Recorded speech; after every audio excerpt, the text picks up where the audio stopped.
I'll admit, I didn't buy into the hype as much as others did when Talk to Me first released, but that did not stop it from being a pungent, tragic character drama that further showcases Australia's talent in horror cinema. Serving as the feature directorial debut of brothers Danny and Michael Philippou, best known for their punchy, high-energy YouTube channel Raka Raka, Talk to Me tells the story of Mia, a grief-stricken teenager exposed to a trendy new ritual where participants briefly welcome a deceased spirit to possess their body to achieve an irresistible high. However, after a botched ritual leaves Mia's best friend Jihad's brother Riley permanently possessed, Mia soon begins to experience unusual residual after effects in which the spirits, specifically that of her recently deceased mother Ria, begin invading her already troubled life as her relationship with those closest to her begin to crumble. It culminates in an alarmingly nasty but respectfully restrained supernatural horror that unabashedly leans on its influences,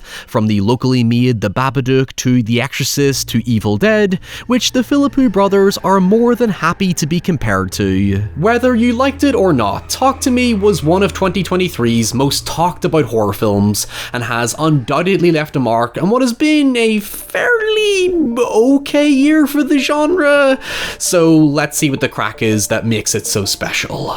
However, before we go any further, here are a few words from this video's sponsor, Raycon. Christmas is just around the corner, and if you're a last-minute shopper like me, Raycon's range of high-quality products provides the perfect solution for early, stress-free gift buying for you and your loved ones. Over the last few years, Raycon have made a name for themselves in premium audio with their everyday earbuds and everyday headphones providing consistent top-sounding quality at reasonable prices. But did you know their thousands of 5-star reviews also expand into Raycon Home and Raycon PowerTech, with products such as air purifiers, faucet filters, and their Magic 180 cable for all-in-one charging capabilities, making Raycon a one-stop shop for the holiday season. Personally, I greatly recommend their everyday earbuds because, as their name implies, they're an essential part to everything I do, from making my commutes bearable to keeping me motivated at the gym, to helping me relax after a long day, to heck, even literally editing this video. After using them for over 3 years, it's just second nature to always have them on me. They truly are that reliable and accessible to anyone, even your non-tech savvy relatives.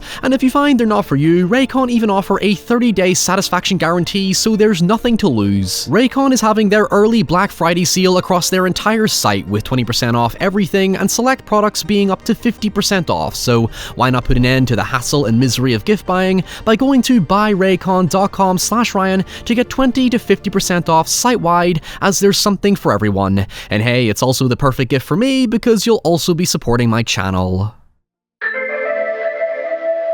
While I will discuss the specific plot details later in the video, the elephant in the room, or should I say kangaroo, we need to address are the film's two most common interpretations that define the story. As Danny Philippou's elevator pitch to Screen Rant goes, Talk to Me is about kids using demonic possession to get high, thus possession serves as a blatant metaphor for drug use. We get this not only through the evident euphoria they experience and constant craving to take another hit despite the harmful effects it has on them, but what was specifically striking to me personally was how the spirits are presented as these putrid, rotting corpses that personify what I think of when considering what drugs do to your body, or at least the fear-mongering perception ingrained in me as a child. I remember in school getting the talks about how one drug, drink, or cigarette could be your last, and the shock horror of being confronted with a death stick or whatever for the first time, as is the case when young Riley is first introduced and his friend offers him a smoke, not even trying it himself. It was a taboo mindset that, at least where I live, was continually compounded with the introduction of imagery of rotting lungs and severe cancer lumps being added to cigarette packaging, including commercials of doctors squeezing fluid and gunk out of depressed lungs, and all the other horrors that come along with it. It's weirdly specific, I know, but you can tell the Philippou brothers are from the same early 2000s era I was, because they even use the Crazy Frog ringtone unironically. There's just this inbuilt morbid curiosity and presence that grows until Riley finally wants to get involved, much like Mia, and tries the possession drug for himself to utterly devastating results. Aside from our protagonist Mia, Riley ultimately becomes the story's biggest victim, as our fears are aggressively tied to his safety safety, since the most grotesque and disturbing scenes involve the spirit possessing him, constantly trying to kill him, or in other words, the drug he tried once might well be his last. Most people probably think of the "this is your brain on drugs" commercials, but that was a meme compared to the grueling PSAs I was watching as a kid. I'm not sure about the rest of the world, but where I live, we used to have these harrowing driving PSAs where we witnessed brutal accidents of some kid getting fucking slaughtered, and while the effect was mainly to deter adults who speed, drink, and don't wear a seatbelt, it blended in with the overall hysteria ingrained in young people. The film definitely taps into the sentiment with a scene involving Jade and Riley's mother Sue hilariously going on the offense and forbidding shenanigans and promiscuity because of the disastrous consequences it will have on them. It's something we can all relate to. Now, here's the thing, the Philippou brothers have never explicitly called attention to the drug metaphor as the prevailing meaning of the film. The drug aspect came from a neighbour they grew up with who was filmed having a bad reaction while experimenting, and what stuck out to them wasn't just the terrifying trip like he was possessed, but rather the fact everyone around him was filming it on their phones and laughing at him. Thus we enter the second major interpretation. Social media, social media, social media, social media, phones. We live in a world viewed almost entirely through a terminally online lens that disrupts and even outright destroys our ability to emotionally connect to others. The neighbour story is contextualised in the opening long take of a guy called Cole looking for his younger brother Duckett, who seemingly has a bad drug trip before stabbing Cole and then turning the knife on himself. However, what sticks out is how everyone is filming Cole trying to help his brother, because, as the Philippou brothers say, with social media becoming a mechanism for disconnection, we've become so disassociated as humans that being in a room with other people can feel just as alienating as being alone. The Philippou brothers never envisioned the phone motif as a commentary on culture, but rather saw it as purely an authentic portrayal of what kids do today. As YouTubers aware of the stigma they face in the online world, they have an empathetic awareness of young people's relationship with technology to make them feel connected in an increasingly disconnected world, ironically because of said technology, that doesn't patronize or criticize an ever-changing place we all simply adapt to. In several interviews, Danny Philippou explained that much of the subtext was built around a severe car accident he was in when he was 16 that nearly left him paralysed, and what brought him comfort during his time in hospital was when his sister reached out and simply held his hand. It left a profound impact on him, thus the motif of hands that's prevalent throughout the film was born, with the second draft of the script introducing the now iconic embalmed hand used to summon the spirits and let them in. In fact, the brothers described the film's kinetic energy as less so similar to their YouTube videos and more so eliciting the feeling of being in a constantly moving car where sudden shocking crashes interlude the journey. The brothers were keen on this theme of touch and human connection, especially in times of hardship and solitude, which is brought up when we're first introduced to Mia following her mother's funeral, where she's left disconnected from a world that's already disconnected from her, as she lives with her best friend Jade and Jade's mother Sue, having grown estranged from her father Max, who seemingly wants to forge a similar connection Mia had with her mother. It suggested her mother was a beacon of light and joy to her, someone who gave Mia a tangible feeling of validation and connection to the world, and having now lost that, it's like the lights have gone out and Mia is left alone in the darkness, which is greatly conveyed atmospherically. It's ironic how social media is set up as a mechanism of disconnection, yet is all that's left for Mia to remember her mother, as she simply struggles to forge the same connection with those left in her life, much like her father and his failures to communicate his feelings back to Mia. The Philippou brothers have stated a common criticism of the film is that Mia comes off as selfish and unlikable, describing her as clingy and needy, which is true, but empathetically so.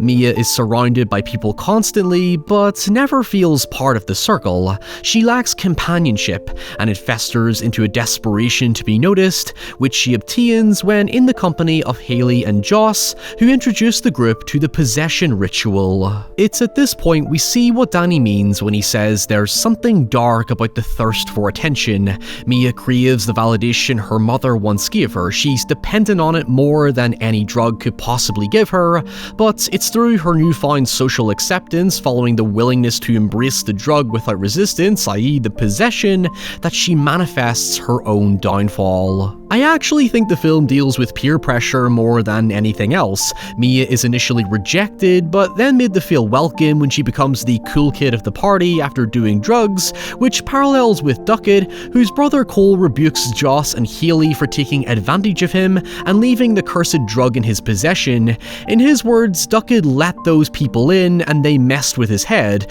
There's a dual meaning to what he says. The text refers to the spirits, but the subtext refers to the group preying on his desire to feel recognized and validated, much like Mia. Craving acknowledgement is perhaps even more significant today, when the crux of social media is the rush of endorphins we get from getting likes and followers and so on. All the popularity contests and parasocial stuff obviously can't replace sincere relationships, but it is inherently forever part of our culture when we end up so physically disconnected from one another. When it comes to the possession ritual, the metaphor is strikingly obvious. Basically, the user is strapped to a chair, told to hold the embalmed hand, state the words "talk to me" to summon a random spirit, and state "I let you in" to allow the spirit to possess their body, at which case, after 60 seconds, the hosts cancel the summoning by blowing out a candle. When the spirit is in control, the user experiences an immense high, but the harmful effects are evident on their body, and if they prolong the use, the harder it is to get rid of the spirit, at which point the only way to do so is to literally go cold turkey to let the spirit weaken and detox from the body naturally. Danny Philippou put it best by saying that the theme of human connection is all embedded in the language of the ritual itself. It's a lonely lost spirit connecting with a lonely lost soul, or more precisely in his words, "Talk to me, I'm lonely, I need someone to talk to, and I'm letting you into my body, whether it be drugs or alcohol or sex, and whether or not you're bad for me, I'm letting you in and using you as a crutch. I'm connecting to this unnatural thing to feel good." With this, it's clear it doesn't matter where you think the interpretation lies, the outcome is still the same. In a simplistic sense, the film is about the coping mechanisms we seek to rectify our loneliness. It's not so directly to the point Mia is some brooding archetype. She's still present when interacting with others, but goes quiet when not. I think it's particularly apparent at first when she witnesses a dying kangaroo and ruminates over letting it suffer after she couldn't put it out of its misery, trying to feel better about her inaction, and Gia just ignores her to look at her phone. It's when Riley is pressured to try the possession for himself to feel connected to the group, much to Mia's encouragement, does the spirit of Mia's mother emerge to send things into a terrifying spiral. By this point, I think it's safe to say we're officially entering spoiler territory, so let's go into some of the later aspects of the plot to put it into context. When Riley becomes possessed, Mia discovers her mother is in control and forces Haley and Joss to prolong Riley's possession so she can spend more time with her, only for the spirit to suddenly force Riley to violently mutilate himself. In hospital, Jade and Sue reject Mia as having encouraged the peer pressure and breaking trust with a family who took care of her, forcing her to return home to her father Max. We learn that Mia's mother Rhea overdosed on sleeping pills while trying to get help from Max,